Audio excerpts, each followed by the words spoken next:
Good morning. Today we are going to study about the classification of magnetic materials.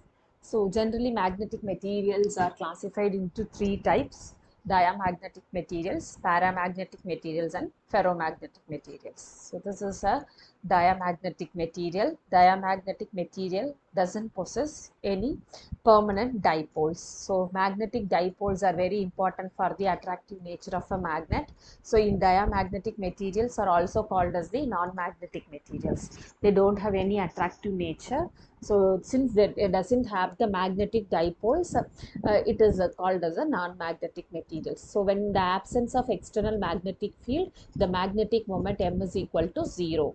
So there is no dipole inside it as seen in the diagram. So here, after that, when you are applying a magnetic field in this direction, what happens? The dipoles are induced inside the material, but the magnetic moment opposes the direction of the external magnetic field. See here, a normal material, the lines of force penetrates into the material, but since the diamagnetic material opposes the magnetic field, what happens? The lines of force does not penetrate it. Okay, so it goes like this.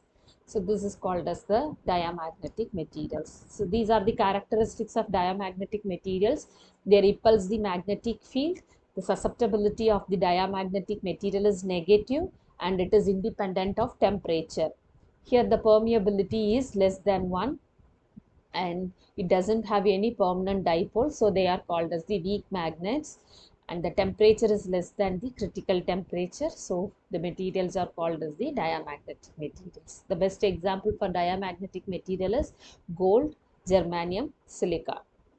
Next is paramagnetic materials. This is a paramagnetic material. In the absence of external magnetic field, they possesses the permanent dipoles. But in the absence of magnetic field, the alignment of dipole is in the random direction.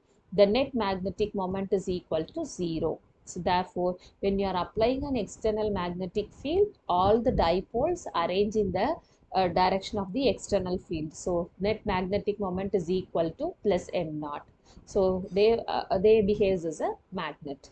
The characteristics are: the lines of force pass through the material, the susceptibility is positive, and it depends on temperature. So when the temperature increases, the orientation of the dipole gets affected.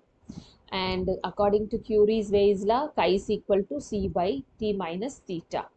And the permeability is greater than 1, it possesses the permanent dipoles, and temperature less than Curie temperature, then it behaves as a paramagnetic material, changes into a diamagnetic material. So CuSO4, MnSO4, platinum are the examples of the paramagnetic materials.